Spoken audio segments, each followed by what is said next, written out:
15절로 27절, 역대하 24장 15절로 27절입니다. 함께 봉독합니다. 여호야다가 나이가 많고 늙어서 죽으니 죽을 때에 130세라. 우리가 다윗성 여러 왕의 묘실 중에 장사하였으니 이는 그가 이스라엘과 하나님과 그의 성전에 대하여 선을 행하였음이더라. 여호야다가 죽은 후에 유다 방백들이 와서 왕에게 절하매 왕이 그들의 말을 듣고 그의 조상들의 하나님 여호와의 전을 버리고 아세라 목상과 우상을 섬겼으므로 그 죄로 말미암아 진노가 유다와 예루살렘에 임하니라. 그러나 여호와께서 그들에게 선지자를 보내사 다시 여호와에게로 돌아오게 하시어 하시매 선지자들이 그들에게 경고하였으나 듣지 아니하니라. 이에 하나님의 영이 제사장 여호야다의 아들 스가랴를 감동시키니 그가 백성 앞에 높이 서서 그들에게 이르되 하나님이 이같이 말씀하시기를 너희가 어찌하여 여호와의 명령을 거역하여 스스로 형통하지 못하게 하느냐 하셨나니 너희가 여호와를 버렸으므로 여호와께서도 너희를 버리셨느니라 하나 우리가 함께 기하고 왕의 명령을 따라 그를 여호와의 전 뜰 안에서 돌로 쳐 죽였더라. 요아스 왕이 이와 같이 스가랴의 아버지 여호야다가 베푼 은혜를 기억하지 아니하고 그의 아들을 죽이니 그가 죽을 때 이르되 여호와는 감찰하시고 신원하여 주옵소서 하니라. 1주년 말에 아람 군대가 요아스를 치려 올라와서 유다와 예루살렘에 이르러 백성 중에서 모든 방백들을 다 죽이고 요략한 물건을 다메섹 왕에게로 보내니라. 아람 군대가 적은 무리로 왔으나 여호와께서 심히 큰 군대를 그들의 손에 넘기셨으니 이는 유다 사람들이 그들의 조상의 너의 하나님 여호와를 버렸음이라. 이와 같이 아람 사람들이 요아스를 징벌하였더라. 요아스가 크게 부상하며 적군이 그를 버리고 간 후에 그의 신하들이 제사장 여호야다의 아들들의 피로 말미암아 반역하여 그를 그의 침상에서 쳐 죽인지라. 다윗성에 장사하였으나 왕들의 묘실에는 장사하지 아니하였더라. 반역한 자들은 암몬 여인 시브아스의 아들 사밧과 모압 여인 시브리스의 아들 여호사밧이었더라. 요아스의 아들들의 사적과 요아스의 중대한 경책을 받은 것과 하나님의 전을 보수한 사적은 다 열왕기 주석에 기록되었느니라. 그의 아들 아마샤가 대신하여 왕이 되니라. 아멘. 여호야다 제사장이 130세에 세상을 떠나게 됩니다. 그래서 그는 제사장이지만 유다 왕실에 그렇게 모시게 되고 묻히게 됩니다. 어떤 유다 왕은 왕이지만 왕실 묘실에 묻히지 못하는 사람이 있는가 하면 이 사람은 여호야다는 제사장이었음에도 불구하고 왕실 묘실에 장사됩니다. 왜냐하면 그가 요아스 왕을 이렇게 세운 것, 사실은 6년 동안이나 성전에서 왕자를 숨겼다가 결국 요아스를 왕 위에 이렇게 올바른 왕이 세워지도록 이렇게 힘썼던 일, 또 성전을 보수했던 일, 또 요아스를 도와서 선을 행했던 일, 이런 일들을 이제 높이 들어서 이분은 왕실 묘실에 모셔야 된다. 그래서 이제 여호야다는 죽어서도 왕실 묘실에 묻히게 됩니다.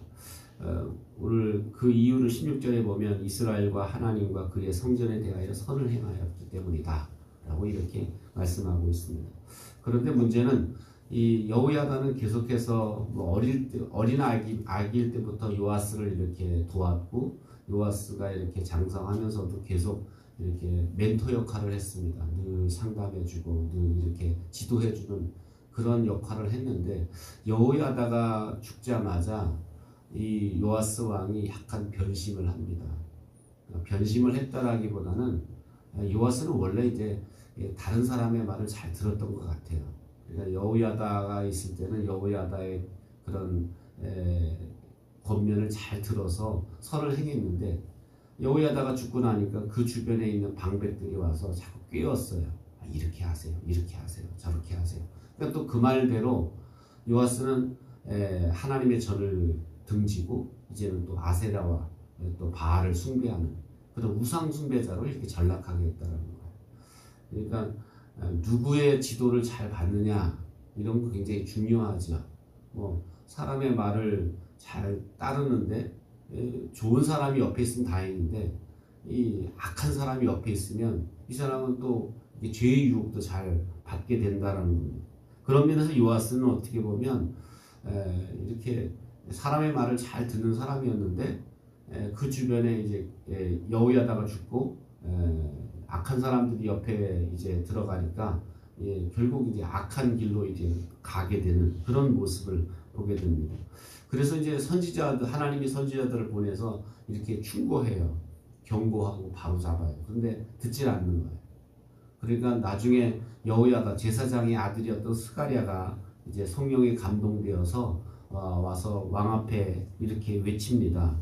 뭐라고 외치냐면 하나님께서 당신이 여호와를 버렸기 때문에 하나님도 당신을 버리신다 라고 이렇게 외치게 됩니다. 그랬더니 요아스가 저 스가랴를 죽이라 라고 명령을 내립니다. 그래서 스가랴가 성전 안에서 돌에 맞아 죽게 됩니다. 이게 이제 생각해보면 여호야다 제사장은 아마리아가 이렇게 죄를 졌음에도 불구하고 성전에서는 사람을 죽여서는 안 된다라고 했기 때문에 성전 밖으로 이렇게 내보내서 결국 성전 밖에서 쳐 죽이게 되잖아요.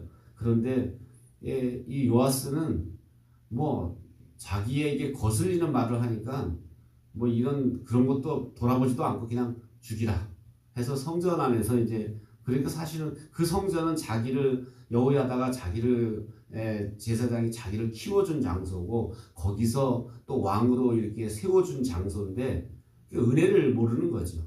은혜를 분명히 받았는데 오늘 성경은 뭐라고 이야기하냐면 이 여호야다로부터 이렇게 은혜를 받았는데 요아스가 그 은혜를 오히려 갚지 못하고 거기서 여호야다의 제사장의 아들을 돌로 쳐서 죽이는. 그러니까 사람이 이렇게 변심하면 은혜를 잊어버리는 거예요. 이 사람이 지금 타락했는가 안 했는가 이렇게 살펴보는 척도 중에 하나가 뭐냐면 이 사람은 은혜를 알고 있는가. 은혜를 저버린 사람을 보면 벌써 이게 타락한 악한 영이 그 속에 벌써 지배하고 있으면 은혜를 잊어버리게 됩니다. 그래서 이 요아스 같은 경우 보면 이제 은혜를 잃어버리게 되는 거예요. 그래서 스가랴를 이제 돌로 쳐 죽이게 되죠. 하나님이 그래서 진노가 이 유다와 또 이 요아스 왕이 임하게 됐다. 예루살렘에 임하게 됐다라고 말씀하게 됩니다. 그래서 결국 하나님이 아람 군대를 쳐들어오게 해요. 적은 수로 쳐들어왔어요. 옛날 같으면 적은 수는 이 유다 군대가 강했기 때문에 문제가 안 됐어요. 그런데 하나님이 그들 손에 넘겨주게 되니까 그들이 와서 모든 방백들, 그러니까 그 백성들 지도자를 다 죽입니다. 그리고 결국 요아스도 큰 상처를 입게 됩니다. 그런데 사람들이 이제 상처 입고 이제 침상에 누워 있으니까 오늘 이방 사람들이 그를 와서 이제 또 죽이게 됩니다. 그래서 요아스는 그렇게 어떻게 보면 결말이 처음엔 정말 성전도 보수하고 하나님 말씀대로 잘 이렇게 나가다가 결국 옆에서 지도해주는 여호야다 제사장이 죽고 나니까 이렇게 타락해서 결말에는 그래서 나중엔 여호야다는 제사장이었지만 왕실묘실에 장사됐는데 요아스는 왕이었음에도 불구하고 왕실묘실에 묻히지 못합니다. 그러니까 어떻게 보면 하나님을 떠났기 때문에 여호와를 버린 것 때문에 그의 결말은 아주 안 좋은 결말로 이렇게 끝맺히게 되는 그런 모습을 보게 됩니다. 오늘 우리의 삶 가운데 시작도 물론 중요해야 되지만 저는 끝이 참 중요하다라는 그런 생각이 들어요. 우리가 끝마무리를 잘 못하는 분들이 많아요. 뭐 인생도 마찬가지입니다. 인생도 시작은 참 잘했는데 끝마무리가 끝에 가서는 하나님에 대한 신앙도 시들시들해서 그래서 제가 제일 안타까운 건 뭐냐면 한 50, 60까지 잘 믿다가 결말에 결국 예수님을 떠나는 분들 보면 참 안타깝다. 그런 생각을 가끔 갖습니다. 그래서 이 결국 뭐냐면 뭐 곡식도 마찬가지 아니겠어요? 꽃도 잘 피고 줄기도 뭐 이렇게 열매를 잘 맺혔는데 결국 열매가 익을 때쯤 돼서 떨어져 버리고 병들어 버리면 그건 의미가 없다는 거예요. 우리 인생의 수고도 마찬가지예요. 우리 인생도 끝을 잘 아름답게 맺는 것. 그래서 여러분 인생이 이제 그 황혼의 때가 되면 될수록 여러분이 정신 차려야 될 건 뭐냐면 다른 거 좀 못해도 신앙생활 열심히 하는 거예요. 하나님 말씀을 잘 듣고 그 말씀에 순종하고 기도하는 거 열심히 하는 거. 이게 어떻게 보면 여러분 뭐 집은 좀 잘 못 져도 괜찮아요. 또 집에 좀 비도 새도 괜찮아요. 좀 여러분 하는 농사가 좀 안 돼도 괜찮아요. 우리가 정말 중요한 농사는 뭐예요? 신앙의 농사입니다. 그래서 하나님 앞에 내가 바로 서는 것, 그래서 하나님 앞에서 내가 좋은 믿음의 사람이 돼서 하나님 앞에 서는 것, 이것이 어떻게 보면 오늘 요아스의 모습을 보면서 우리는 이렇게 살면 안 되겠다.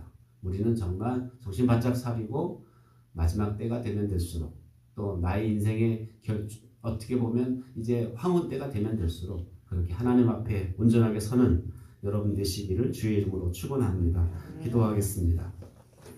오늘 말씀을 기억하면서 요아스는 하나님 말씀을 공급해 주던 그런 제사장이 죽자 결국 하나님을 떠나서 우상숭배자가 되어버렸는데 우리가 지속적으로 하나님 말씀을 공급받고 하나님 말씀과 기도로 우리가 하나님 앞에 아름다운 열매를 맺는 그런 생애가 되게 해달라고 기도하고 또 여러분 자신의 기도 제목을 놓고 기도하겠습니다.